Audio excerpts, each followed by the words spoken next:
जय हिंद साथियों, आप सभी का स्वागत है मेरे चैनल पर। और आज मैं आपसे बात करने वाला हूँ किसी वेबिनार के विषय में नहीं, एक पुस्तक के विषय में। एक पुस्तक निकाली जा रही है, शोधपरक पुस्तक है। उसमें आपको अपने लेख या आलेख भेजने का मौका प्रदान किया जा रहा है। पुस्तक का नाम आपको पता लग ही गया है। कब तक भेजने हैं और किस विषय पर आपको अपने लेखों को भेजना है वह सभी बताऊंगा। किस माध्यम से भेजना है और क्या ज़रूरी फ़ोन नंबर है, यदि कोई समस्या आती है वह आपको डिस्क्रिप्शन बॉक्स में दे दिए गए हैं। यदि वीडियो के अंतर्गत बताई गई बातें आपको अच्छी लगे और जानकारी प्रदान करने का जो मेरा माध्यम है वो पसंद आए तो वीडियो पर अपनी प्रतिक्रिया ज़रूर दें। लाइक शेयर जो करना है आप करें। मेरा काम है आपको सूचनाएं देना। आपको सूचनाएं लाभप्रद लगें तो इस पर आगे काम करें, अन्यथा अपना समय कहीं और व्यतीत करें। एक ISBN नंबर के साथ पुस्तक हो रही है प्रकाशित, जिसका नाम है नाट्य सहचारी। नाट्य यानी कि नाटक। भरत मुनि का वही नाट्य शास्त्र जिससे नाटक का जन्म माना जाता है। नाटक की सभी विधाओं, सभी रचनाओं, सभी प्रारूपों का समग्र प्रारूप कहीं लिखित रूप में मिलता है सर्वप्रथम तो हमें भरत मुनि के नाट्य शास्त्र में मिलता है। पंचम वेद की उपाधि भी कुछ लोग इसको मानते हैं, तो वह मानते हैं, उनकी मान्यताएं हैं। हम उस मान्यताओं में नहीं जाएंगे। हम इस विषय यानी कि नाट्य सहचारी विषय पर प्रकाशित होने वाली एक पुस्तक पर जाएंगे जिसमें आपको अपने लेख भेजने हैं और जिसकी कोई भी रजिस्ट्रेशन फ़ीस या फिर आलेख प्रकाशित करवाने की भी कोई फ़ीस आपसे नहीं ली जा रही है। यदि आप पुस्तक खरीदते हैं तो यह सामान्य सी बात है कि पुस्तक आपको खरीदनी होगी तो उसका पे आपको देना होगा, लेकिन आलेख प्रकाशित करवाने के लिए और आलेख भेजने के लिए कोई शुल्क नहीं रखा गया है, कोई शुल्क नहीं लिया जा रहा है। इस बात का ध्यान रखिएगा। पहले मैं आपको कुछ नियम बता देता हूँ, उसके बाद मैं आपको विषय और विषयों के कुछ विषय के बारे में भी बताऊंगा। दिए गए विषयों के विषय में भी कुछ बताना चाहूँगा, क्योंकि विषय के अंतर्गत जो टॉपिक दिए गए हैं, जिन विषय पर आपको अपना लेख भेजना है वह सीमित हैं। तो सीमित चीज़ों पर जब आपको अपना कलम चलानी पड़ती है तो आपको बहुत सी चीज़ों का ध्यान रखना पड़ता है। इस बात का याद रखिएगा। इस पूरे ही पुस्तक में, नाट्य सहचारी नामक में, आपको केवल नाटकों से संबंधित ही, यानी कि जिन विषयों पर नाटक लिखे गए हैं, जिन रचनाओं के बारे में मैं बताऊंगा, उन सभी का संबंध नाटक से है। कोई कहानी नहीं है, कविता नहीं है, उपन्यास नहीं है, आलोचना नहीं है, या साहित्य की कोई अन्य विधा नहीं है। और पहली चीज़ नियम के रूप में कि जितने भी लेख आप भेजेंगे सभी का माध्यम हिंदी होना चाहिए। जैसा कि मैंने कहा कि नाटक विधा से संबंधित है, तो कुछ शब्द यदि आप संस्कृत के यूज़ करते हैं, कुछ शब्द यदि आप पाश्चात्य काव्य शास्त्र के यूज करते हैं अपने लेख में, तो वह भी मान्य होंगे, बशर्ते आपको उन शब्दों का या उन वाक्यों का विवरण यानी कि वर्णन, विस्तारित रूप भी प्रस्तुत करना होगा, उसको डिस्क्राइब करना होगा। वह डिस्क्राइब आप चाहे इन्वर्टेड कोमा में करें या ब्रैकेट में करें या फुट नोट में नीचे दे सकते हैं। इस बात का ध्यान रखें। दूसरा नियम है कि फुट नोट और संदर्भ ग्रंथ सूची का बहुत केयरफुली ध्यान रखें। आप ऐसे संदर्भ ना दें जो कहीं मौजूद ही ना हो, क्योंकि प्लेगरिज्म का एक नियम है, उसमें आप कई विद्यार्थी या कई शोधकर्ता ऐसे नियमों का बहुत अच्छे से प्रयोग करते हैं और ऐसे संदर्भ देते हैं जो कंप्यूटर भी जिसकी जांच नहीं कर पाता। यानी कि आपने ऐसी पुस्तक का नाम, ऐसे लेखक का नाम दिया है जो कभी इतिहास में हुआ ही नहीं है या जो वर्तमान समय में एग्जिस्ट ही नहीं करता है। तो उस कमी को जांचने के लिए भी प्लेगरिज्म में एक सॉफ्टवेयर है। वो सॉफ्टवेयर का जब कोड शो करता है तो उसका कोड आता है #404। यदि आपके आलेख में #404 का टैग आता है तो समझ लीजिए आपने जो रेफरेंसेस दिए हैं वह फर्जी हैं। और यदि ये जांच में आ जाता है तो आपका चाहे शोध आलेख हो या लेख हो या आपका शोध हो, वह रिजेक्ट हो सकता है और आप पर कार्रवाई हो सकती है। इसीलिए आप नियम के रूप में उन्हीं संदर्भों का प्रयोग करें जो वर्तमान में मौजूद हों या आपने कहीं पढ़े हों, देखे हों या सुने हों। और तीसरी चीज़, अपनी भाषागत और व्याकरणिक अशुद्धियों को पूर्ण रूप से जांच पड़ताल करने के बाद ही लेख को मेल करें या सबमिट करें। इस बात का ध्यान रखें।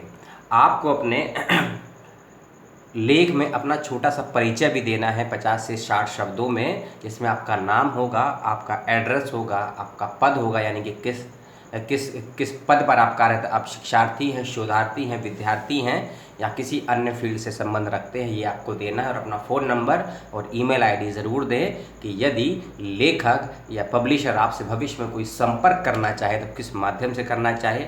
हाथ से लिखा हुआ लेख मान्य नहीं होगा, याद रखिएगा। और पीडीएफ भी मान्य नहीं होगा। आप हाथ से किसी कागज़ पर अपना लेख लिख दें, उसको फ़ोटो खींचकर भेज दें, मान्य नहीं होगा। और पीडीएफ इसीलिए मान्य नहीं होगा क्योंकि यदि आपकी कोई गलती है आपके लेख में, उसमें कुछ काटना है, कुछ बढ़ाना है, तो वह पीडीएफ फाइल में संभव नहीं होता है। इसीलिए पीडीएफ और हाथ से लिखा हुआ आपका लेख या फाइल स्वीकार नहीं होगी। ओनली फॉर एमएस वर्ड में आपको अपने लेख को भेजना है और हिंदी मंगल कोड में और यूनिकोड में भेजना है। इस बात का याद रखिएगा, मंगल में और यूनिकोड में। नियम आपको बता चुका हूँ। डिस्क्रिप्शन बॉक्स में मैंने आपको एक एड्रेस, एक फ़ोन नंबर और एक ईमेल आईडी दी है, तो आप उनसे संपर्क कर सकते हैं भविष्य में यदि कोई समस्या आती है। अब आते हैं विषयों पर कि किन नाटकों पे, किन विषयों पर आपको अपने आलेख को भेजना है। ध्यान से सुनिएगा, 10-12 विषय हैं, नोट करते रहिएगा। कोशिश करूँगा डिस्क्रिप्शन में देने की, लेकिन आप सुनते रहेंगे तो अच्छा रहेगा। पहला विषय है महाभोज नाटक में राजनीतिक यथार्थ। महाभोज नाटक में राजनीतिक यथार्थ। दूसरा विषय है धर्मवीर भारती का अंधा युग। जो नाटक है धर्मवीर भारती का अंधा युग। अंधा युग में क्या पूछा गया है वह क्लियर मेंशन नहीं है नोटिफिकेशन में, इसलिए जो ईमेल आईडी और फ़ोन नंबर दिया गया है आप उनसे भी संपर्क कर सकते हैं। और किसी विषय के विषय में आपको क्लियरिफिकेशन चाहिए तो आप वहाँ से पूछ सकते हैं। अगला विषय है अंजो दीदी नाटक में पारिवारिक विडंबना। अंजो दीदी नाटक में पारिवारिक विडंबना। और अगला विषय है एक और द्रोणाचार्य नाटक में शिक्षा की प्रासंगिकता। बहुत हृदय स्पर्शी, मर्म स्पर्शी और वर्तमान शिक्षा प्रणाली को और वर्तमान व्यवस्थाओं को इंगित करने वाला यह नाटक है। जिसने पढ़ा है, मैं आपको जब बता रहा हूँ नाटक का जिक्र करते ही मेरे रोंगटे खड़े हो गए हैं।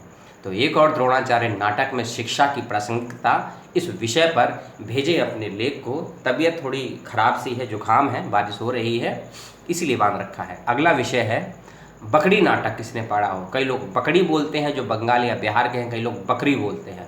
बकरी नाटक शोषण का दस्तावेज। फिर से सुनिए, बकरी नाटक शोषण का दस्तावेज। अगला विषय है आगरा बाजार नाटक में चित्रित आम आदमी की त्रासदी। कॉमन पीपल ट्रेजेडी जिसको हम बोलते हैं, तो वही है कि आगरा बाजार नाटक जो लिखा गया है उसके अंदर चित्रित आम आदमी की त्रासदी। अगला विषय है मोहन राकेश का विश्व प्रसिद्ध नाटक जिसका नाम है आषाढ़ का एक दिन। इस नाटक में आधुनिकता बोध आपको कितना दिखता है, कहाँ दिखता है, किस प्रकार दिखता है, उस पर लिखना है आपको लेख। आषाढ़ का एक दिन नाटक में आधुनिकता का बोध। अगला विषय है आधे अधूरे नाटक में यथार्थ बोध। महाभोज नाटक में था राजनीतिक यथार्थ और आधे अधूरे नाटक का विषय है यथार्थ बोध। यानी कि जो नाटक का कथा वस्तु है, विषय वस्तु है, आज क्या वह आपको दिखता है या नहीं दिखता है। यदि दिखता है तो क्या उसी रूप में दिखता है या कुछ उसका रूप परिवर्तित हो गया है और उसके चरित्र में, घटनाओं में और परिस्थितियों में क्या कुछ बदलाव हुआ है। इन विषयों को लेकर आप पॉइंट टू पॉइंट अपने नाटक में, अपने आलेख में बनाकर प्रस्तुत कर सकते हैं कि आधे अधूरे नाटक में यथार्थ बोध। अगला विषय है सिंदूर की होली नाटक में विविध समस्याएं। सिंदूर की होली नाटक में विविध समस्याएं। और अगला विषय है चंद्रगुप्त जयशंकर प्रसाद का विश्व प्रसिद्ध नाटक ध्रुव स्वानी नाटक में स्त्री चेतना।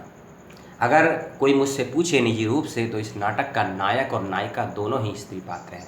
तो इसीलिए इस नाटक के केंद्र में और दिए गए शोधालेख के विषय में स्त्री को केंद्रित रखा गया है। इसीलिए ध्रुव स्वामी नाटक में आपको स्त्री चेतना को अपने शब्दों में व्यक्त करना है और उसको बतलाना है, अपने तर्कों के माध्यम से पुष्ट भी करना है कि किस किस पात्र में और किन किन स्थानों पर किस किस परिस्थिति में आपको ध्रुव स्वामी नाटक में स्त्री चेतना देखने को मिलती है। अगला विषय है पुनः जयशंकर प्रसाद का एक और नाटक है स्कंदगुप्त। स्कंदगुप्त नाटक में राष्ट्रीयता एवं स्वदेश प्रेम। स्कंदगुप्त नाटक में राष्ट्रीयता एवं स्वदेश प्रेम, इसकी बात करनी है। एक और जयशंकर प्रसाद का ही विश्व प्रसिद्ध नाटक है। जो लोग यूपीएससी, पीसीएससी, आईबीपीएससी या मास्टर्स कर रहे हैं वे इस नाटक को ज़रूर पढ़े होंगे, नहीं पढ़ा है तो पढ़ना चाहिए। उसका नाम है चंद्रगुप्त। चंद्रगुप्त नाटक में सांस्कृतिक चेतना यानी कि कल्चरल रेवोल्यूशन आपको कितना दिखता है। चंद्रगुप्त नाटक जो बाय जयशंकर प्रसाद ने लिखा है उसके विषय में। दो नाटक और हैं। पहला नाटक है भारत दुर्दशा। भारतेंदु जी का नाम आ गया क्योंकि दो नाटक अगले भारतेंदु के हैं। पहला नाटक है भारत दुर्दशा। इस नाटक की राष्ट्रीय चेतना आपको बतानी है। स्कंदगुप्त नाटक में राष्ट्रीय चेतना और स्वदेश प्रेम बताना है और आपको भारत दुर्दशा नाटक में राष्ट्रीय चेतना बतानी है। इस लिस्ट का अंतिम नाटक और लेखक जिसे आधुनिक भारत में नाटक का या आलोचना का जनक भी कहा जाता है, भारतेंदु हरिश्चंद्र। उनका नाटक अंधेर नगरी चौपट राजा की मूल संवेदना क्या है। अंधेर नगरी चौपट राजा नाटक की मूल संवेदना क्या है, इस विषय पर लिखना है आपको अपना लेख। इस बात का रखिएगा ध्यान। अंतिम तिथि है 31 जुलाई 2020 तक अपने लेख को भेज दीजिएगा। MS वर्ड में टाइप करिएगा। मंगल का या यूनिकोड का फॉन्ट होना चाहिए और दिए गए ईमेल आईडी पर आपको उसको मेल कर देना है 31 जुलाई से पहले। किसी विषय को आप स्पष्टता से नहीं सुन पाए हों या नहीं समझ पाए हों तो दिए गए ईमेल आईडी, फ़ोन नंबर से आप संपर्क कर सकते हैं। यदि कुछ व्यवधान हो तो आप मुझसे भी संपर्क कर सकते हैं। बहुत ही अच्छे और सरल विषय हैं और आपको स्पष्ट तरीके से जो लिखना है अपनी बातों को लिखिए। एक चीज़ और बताना भूल गया कि कितने शब्द सीमा है। 2500 शब्दों की सीमा है, यानी कि 2500 शब्दों तक अपने लेख को आप लिखकर भेज सकते हैं। इस बात का ध्यान रखें। जानकारी आपको अच्छी लगी हो, सूचनाएं आपको पसंद आई हो तो वीडियो पर दे अपनी प्रतिक्रिया। शेयर करना हो, लाइक करना हो, दोनों आपका कर्तव्य है। मेरा कोई अधिकार नहीं है आपको कहने का, मेरा अधिकार है आप तक सूचनाएं पहुंचाने का। आपको जो प्रतिक्रिया दर्ज करनी है वह आपके अधिकार क्षेत्र में है।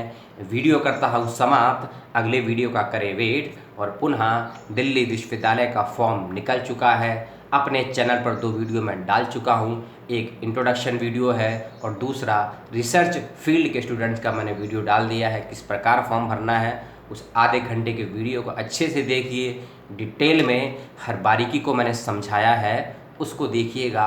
और कुछ ही मिनटों में आपको एक वीडियो और मिलेगा कि मास्टर्स विषय के जो भी विद्यार्थी एडमिशन लेना चाहते हैं दिल्ली विश्वविद्यालय में, उनको फॉर्म किस प्रकार से भरना है, क्या ज़रूरी दस्तावेज होंगे, कितनी सीटें हैं और क्या आधार है एडमिशन होने का, वह सभी आपको उस वीडियो में मिलेगा।